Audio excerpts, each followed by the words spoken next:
से एक बार मधु सिस्टर की तरफ से जय मसीह की। और आज मैं एक वचन आपके सामने लेके आई हूँ, मरकुस की इंजील उसका 10वां अध्याय और 17 आयत से हम इस प्रकार देखेंगे। और जब वह निकलकर मार्ग में जाता था तो एक मनुष्य उसके पास दौड़ता हुआ आया और उसके आगे घुटने टेककर उससे पूछा, हे उत्तम गुरु, अनंत जीवन का अधिकारी होने के लिए मैं क्या करूं?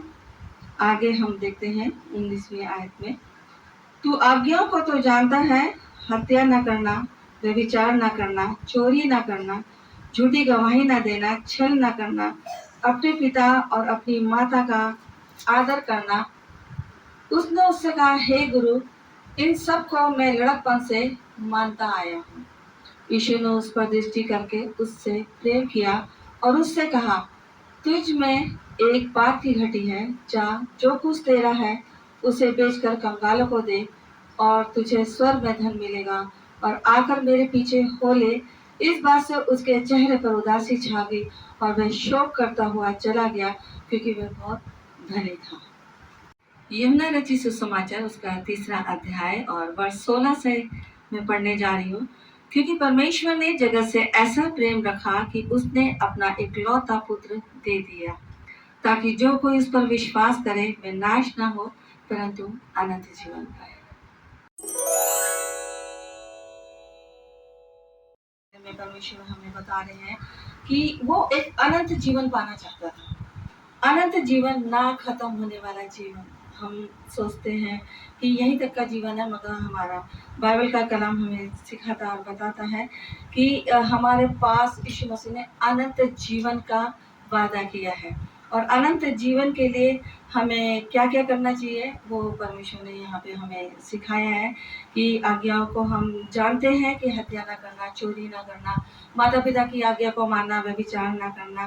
परंतु कभी कभी ऐसा होता है कि हम लोग सारी आज्ञाओं को मानने के बावजूद भी एक घड़ी हमारे जीवन में मनुष्य के अंदर बनी रहती है। वो शायद आप में भी होगी, क्योंकि इस व्यक्ति के जीवन में क्योंकि ये बहुत धनी था, और जब परमेश्वर ने उसको आज्ञा दी कि भाई तू सारा जो अपना धन है उसको बेच के कंगालों को दे दे, तो उसका जो मुंह है वो उतर गया, शौक में बदल गया। उसकी जो खुशी थी वो शौक में बदल गई और उसके मुंह पे उदासी छा गई।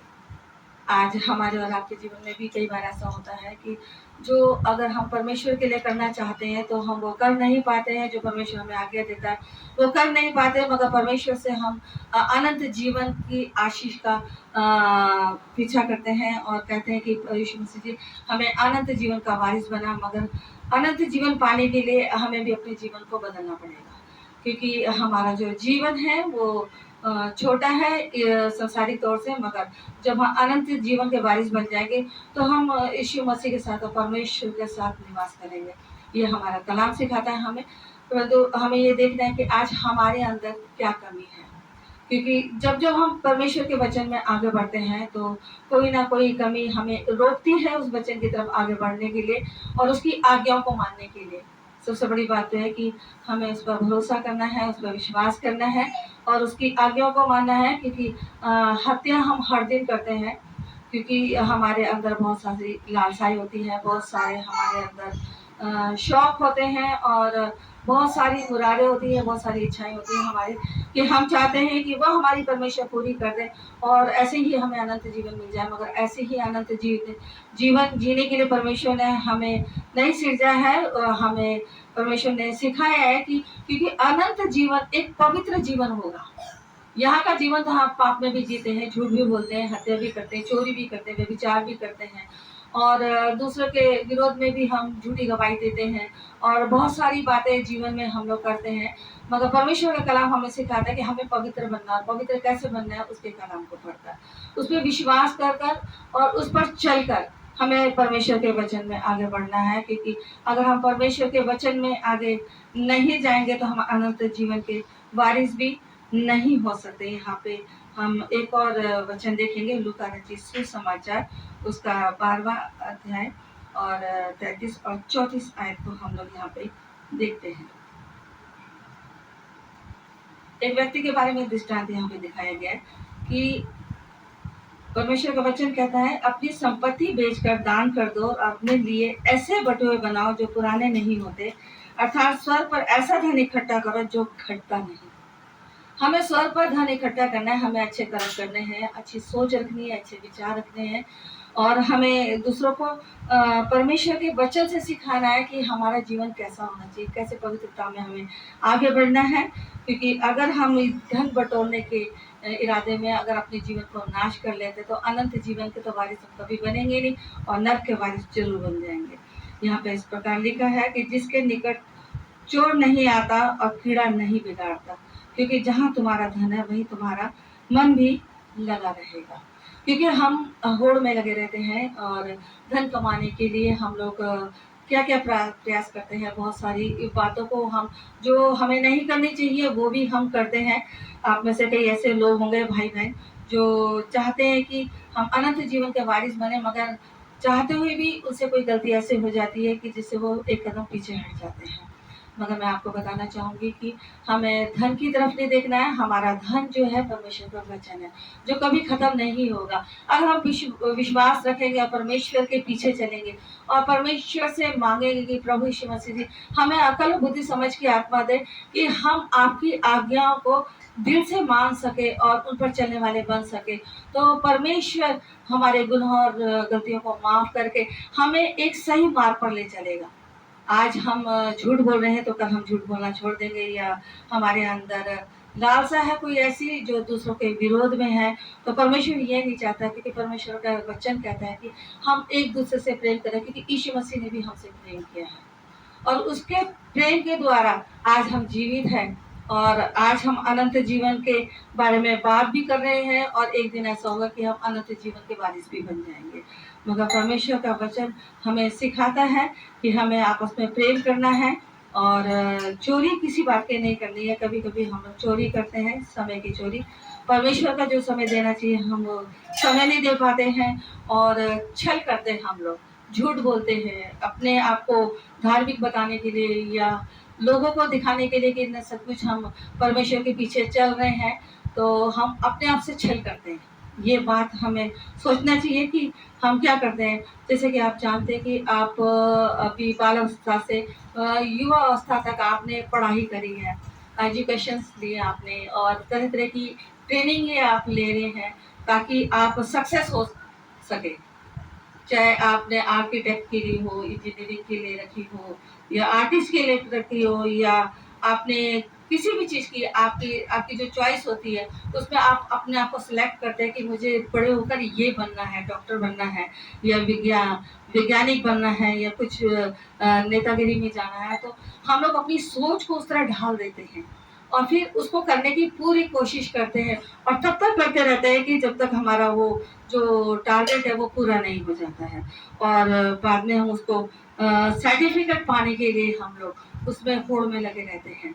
यहाँ पे हम संसारिक वे में हम लोग देख रहे हैं कि हमें संसार में जीना है, तो हम उस होड़ में आगे बढ़े ताकि अच्छी से अच्छी जॉब लग सके हमें और अच्छा सा अच्छा धन हम कमा सके और वो सारी चीज़ें हम हासिल कर सकें जो हमें ज़िंदगी में चाहिए। कुछ ज़्यादा ही ऐशो आराम की बातें हमारे दिमाग में चलती रहती हैं संसार को देखते हुए।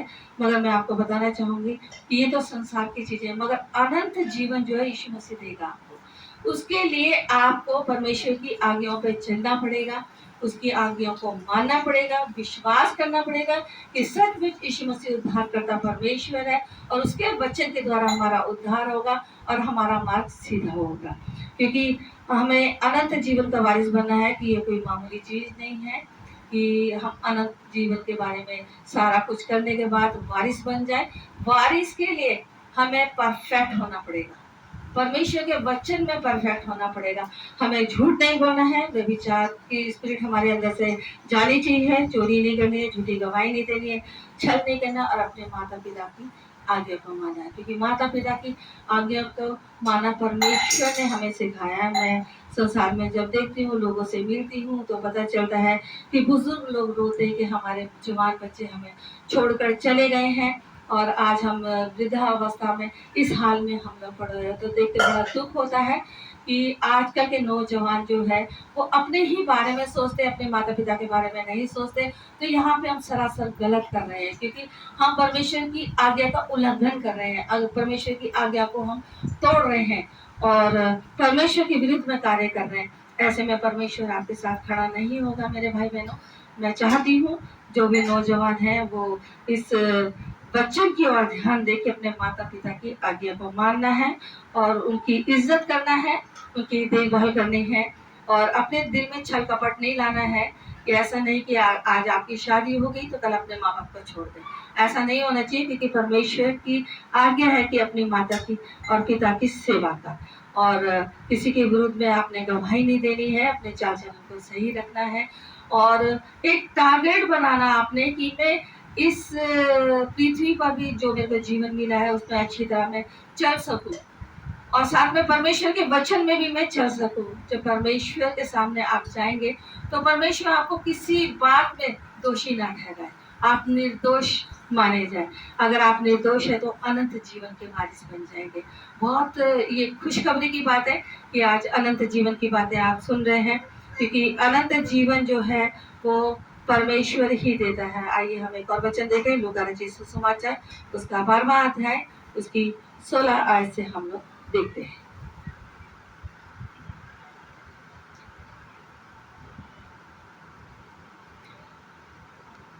उसने मतलब यीशु मसीह ने, यहाँ पे लिखा है, उसने उनसे एक दृष्टांत कहा कि किसी धनवान की भूमि में बड़ी उपज हुई।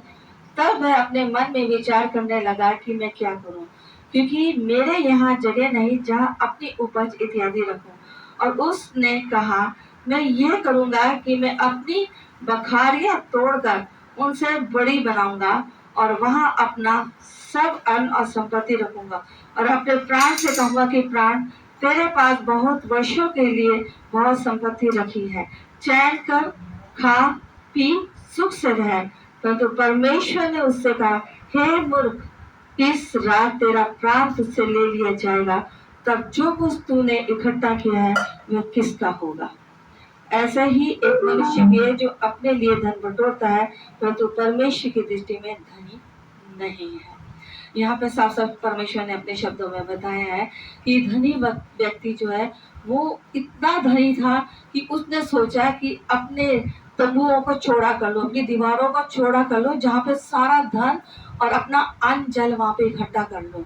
मगर परमेश्वर का वचन कहता है ऐसा नहीं करना है। अगर हमारे पास एक रोटी है तो हम आधी तोड़ के सामने वाले भूखे को दें, क्योंकि अगर ऐसा नहीं करेंगे तो परमेश्वर के हम खिलाफ जा रहे हैं। यहाँ पे साफ लिखा है कि परमेश्वर का वचन कहता है, 20 आयत में देखते हैं, परंतु परमेश्वर का वचन कहता है, हे मूर्ख, इस रात तेरा प्राण तुझसे ले लिया जाएगा।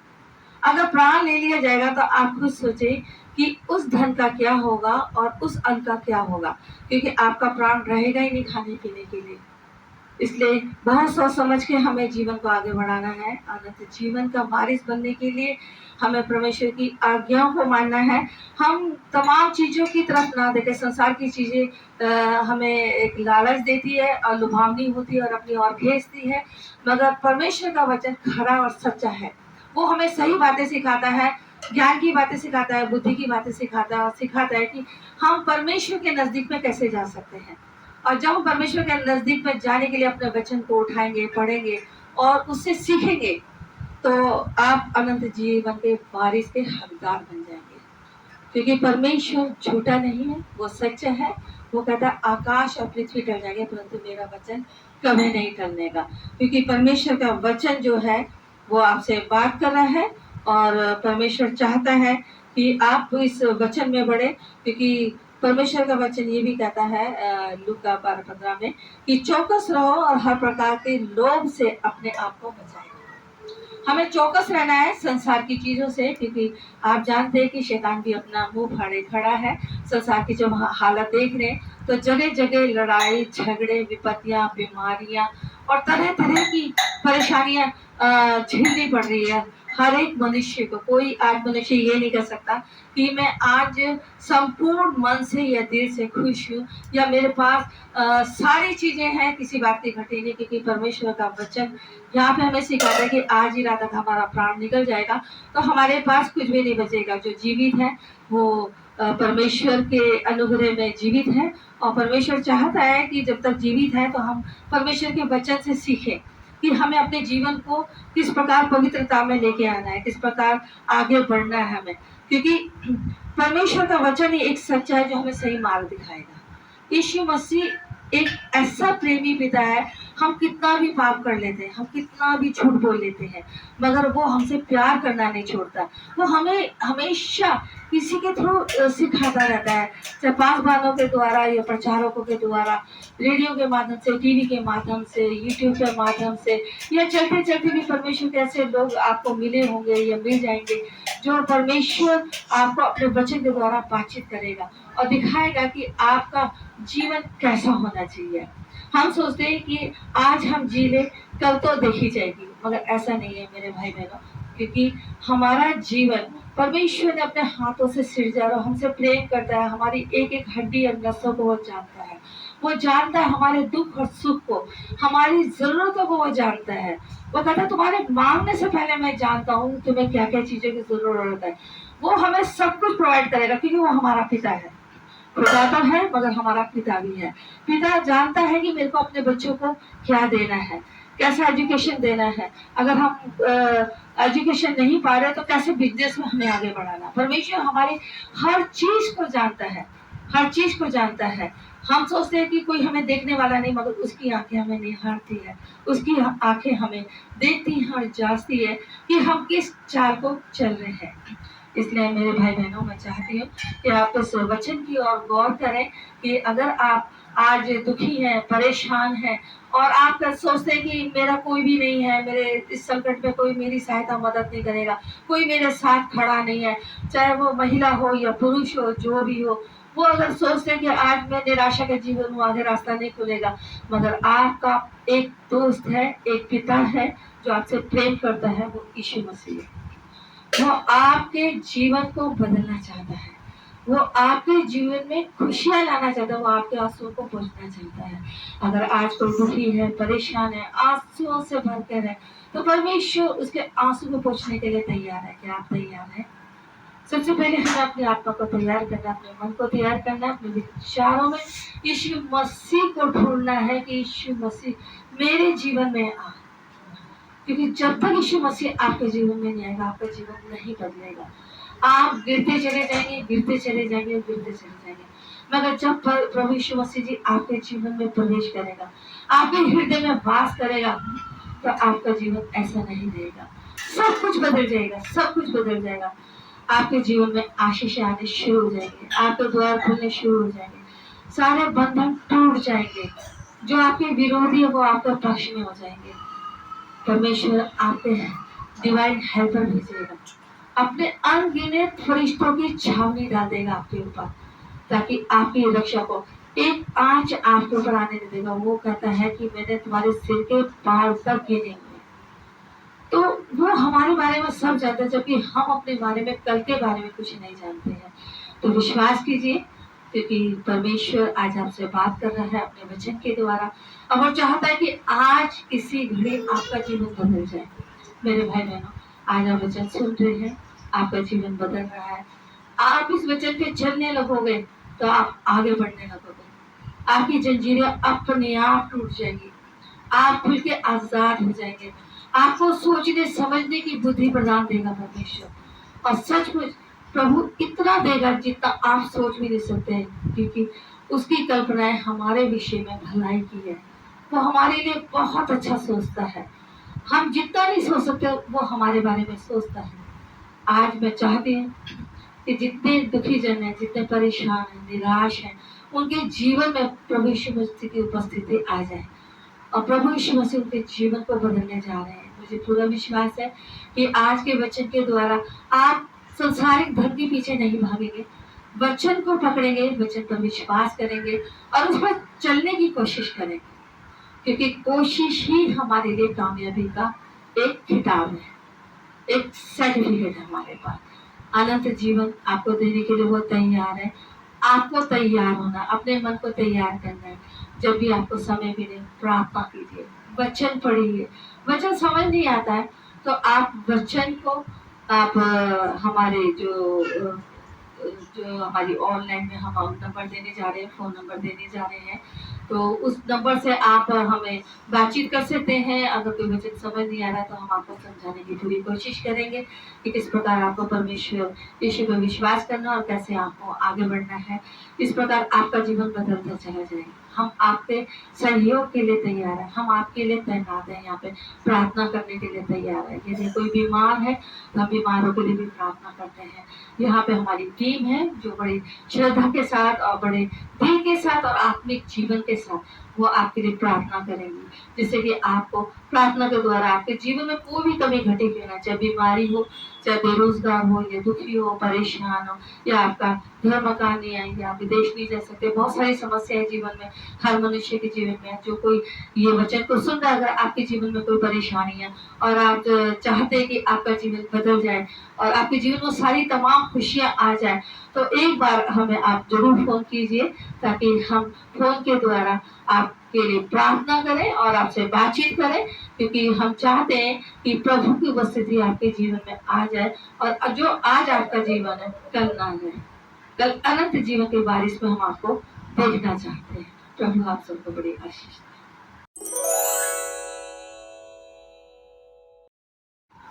हमारे पास हमारे चर्च से ही 2 प्रेयर रिक्वेस्ट आई हैं। एक भाई मार्टिन के लिए जिनको डेंगू हो गया है। कैंट्रीन ने अभी हमें फोन किया कि उनके पति को डेंगू है, वो हॉस्पिटल में है, तो उनके लिए भी हम प्रार्थना करने जा रहे हैं।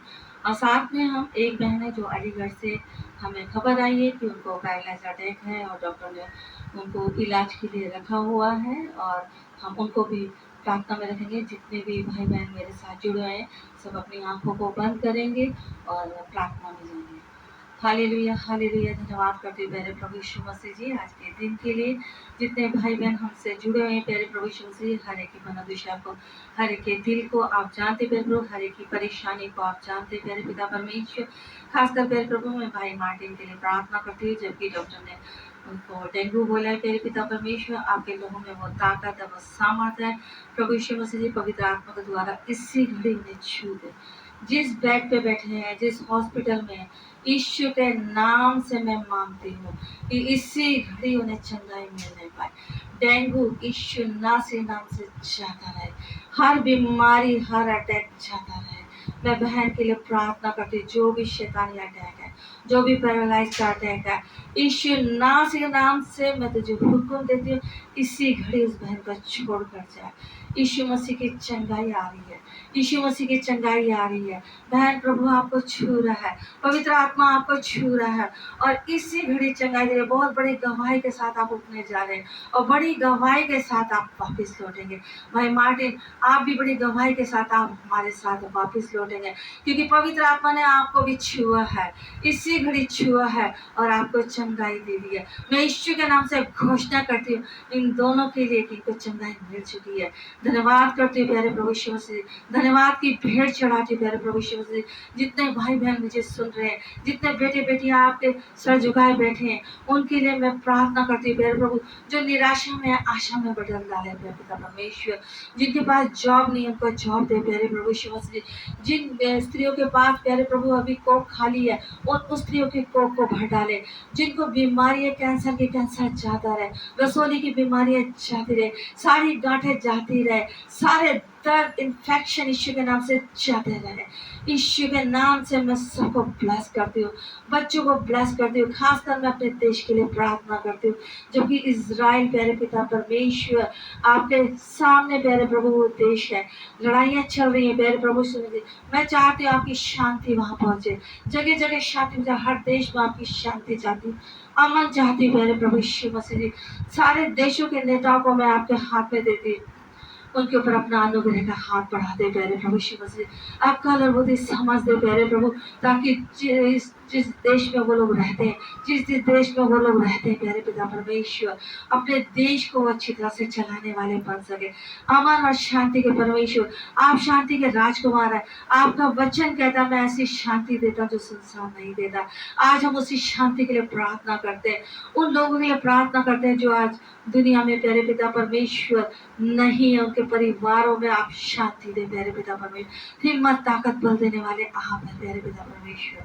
विनती करते हैं यीशु मसीह जी, इन देशों को अपने हाथों में ले ले, उन लोगों को अपने हाथ में ले जो इस देश को चला दे प्यारे प्रभु यीशु मसीह। अपनी दया का हाथ बढ़ा दे प्यारे प्रभु यीशु मसीह जी, और उन पर ऐसा अनुग्रह कर प्यारे प्रभु कि पूरे संसार में शांति और अमन फैल जाए।